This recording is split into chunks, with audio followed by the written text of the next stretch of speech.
Hi, this is Neeru Joshi and I welcome back you to my channel The Science Bomb.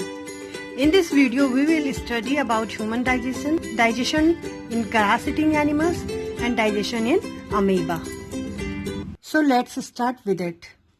हमारे digestive system में जो body parts part लेते हैं वो हैं buccal cavity, salivary gland, oesophagus, stomach, pancreas, small intestine, large intestine. और जो हमारा फर्स्ट पार्ट है डाइजेस्टिव सिस्टम का, जैसे कि हमने सुना बक्कल कैविटी। अब ये बक्कल कैविटी होती है, माउथ में प्रेजेंट होते हैं टीथ और टंग, ये मिलकर बनाते हैं बक्कल कैविटी। हमारा जो डाइजेशन का प्रोसेस शुरू होता है वो माउथ से होता है। Digestion starts in the mouth. The teeth helps to break down and chew food. The chewed food then mixes with a liquid called saliva produced in our mouth. It makes the food softer and easier to swallow. The tongue helps in the proper mixing of saliva with the food.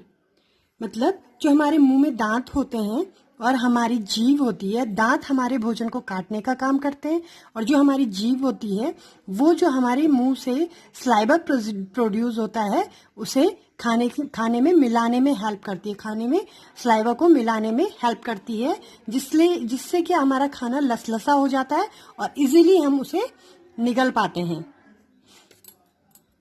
हमारे mouth में पीछे की तरफ एक salivary gland होती है। ये salivary gland saliva produce करती है। ये एक सलाइवरी एमाइलेज प्रोड्यूस करती है। ये सलाइवरी एमाइलेज एक एंजाइम होता है जो हमारे मुंह में जो भी हम खाने में जो भी स्टार्च लेते हैं उसको डाइजेस्ट करने में हेल्प कर। हमारा जो सेकंड पार्ट है डाइजेस्टिव सिस्टम में वो है फूड पाइप, या फिर इसे ओसोफेगस भी कहते हैं। ये ओसोफेगस हमारा मुंह से लेकर पेट तक होता है, एक पाइप होती है। ये हमारे खाने को मुंह से पेट तक पहुंचाने में हेल्प करता है। हमारे मुंह के ऊपर की तरफ नोज से एक पाइप जाती है जिसे विंड पाइप कहते हैं। ये जो फूड पाइप और नाक से जो पाइप आती है विंड पाइप, और ये जो फूड पाइप जिसे हम ओसोफेगस कहते हैं, ये जो दोनों यहाँ पर एक हो जाती हैं, गले में आकर ये एक हो जाती हैं। इसलिए कभी कभी क्या होता है, जब हम खाना खाते हैं तो हमें हिचकी आने लगती है या फिर खांसी होती है। ये हिचकी और खांसी इसी कारण से होती है कि कभी कभी क्या होता है कि खाने के छोटे पार्टिकल्स हमारे विंड पाइप में जाकर फंस जाते हैं।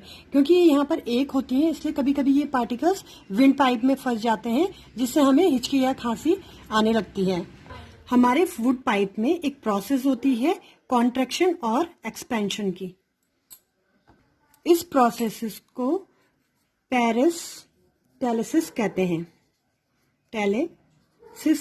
पेरिस्टालिसिस कहते हैं। कॉन्ट्रैक्शन और एक्सपेंशन की जो प्रोसेस हमारी फूड पाइप में होती है उसे पेरिस्टालिसिस कहते हैं।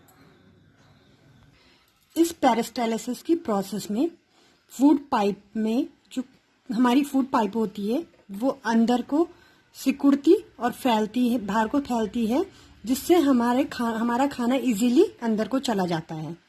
फूड पाइप से के बाद खाना पेट में पहुंचता है। फूड पाइप के थ्रू हमारा खाना पेट में पहुंचता है।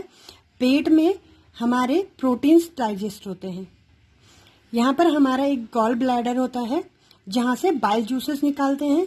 ये बाइल जूसेस फैट को डाइजेस्ट करते हैं।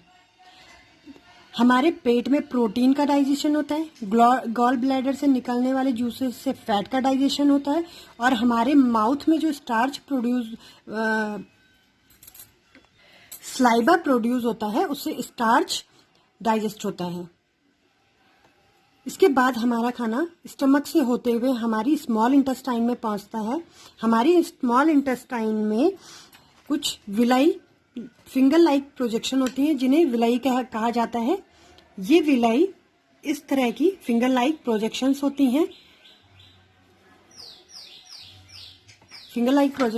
हैं। ये विलाई जो हमारा स्मॉल इंटेस्टाइन होता है इसके सरफेस एरिया को बढ़ाने में हेल्प करती हैं।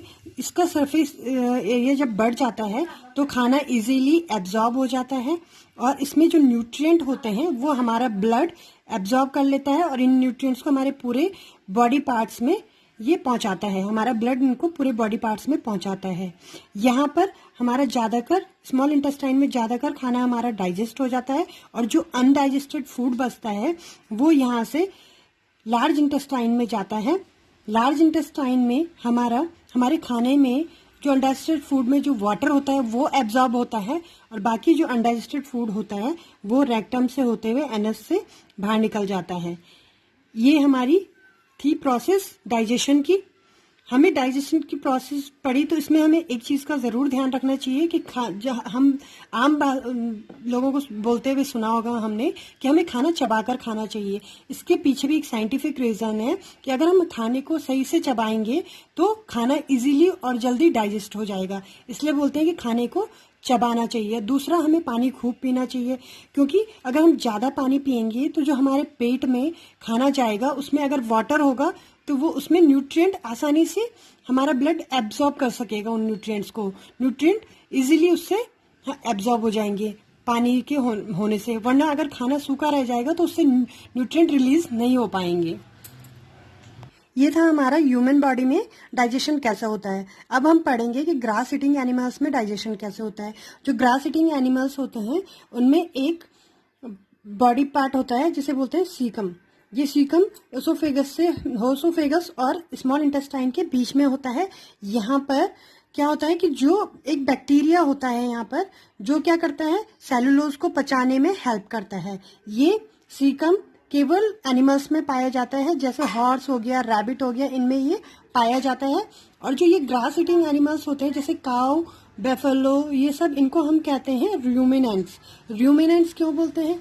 क्योंकि ये क्या करते हैं, ये एनिमल्स घास खाते हैं, और जब ये घास खाते हैं ना तो ये पार्शियली जो डाइजेस्टेड ग्रास होती है ना, फूड होता है इनका, इसको ये एक रूमेन नामक ऑर्गन होता है यहाँ पर इकट्ठा कर लेते हैं, और उसके बाद धीरे धीरे इसको थोड़ा थोड़ा करके वापस अपने मुंह में लाते हैं और इसे चबाते हैं।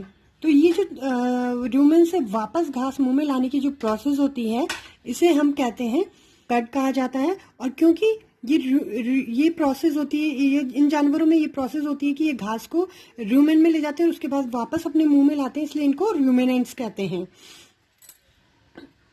इसी तरह अगर हम अमीबा की बात करें तो अमीबा क्या होता है, एक सिंगल सेल्ड ऑर्गेनिज्म होता है। इसमें एक न्यूक्लियस होता है और इसमें एक फूड वैक्यूल बनता है, एक फूड वैक्यूल होता है। ये फूड वैक्यूल क्या करता है कि जो फूड पार्टिकल्स होते हैं उनको ट्रैप करता है अपने अंदर, और ये सीडोपोडिया बना देता है। इन सीडोपोडिया को हम फॉल्स फीड भी कहते हैं। ये क्या करता है, जब कोई फूड पार्टिकल देखता है तो इसमें सीडोपोडिया बना लेता है और इससे उस फूड पार्टिकल को ट्रैप कर लेता है अपने अंदर, और यहाँ पर आकर ये डाइजेस्ट हो जाते हैं, और जो अनडाइजेस्टेड फूड पार्टिकल होते हैं वो इजेस्टेड वेस्ट के रूप में बाहर निकल जाते हैं। So this is all about digestive system. Thank you for watching.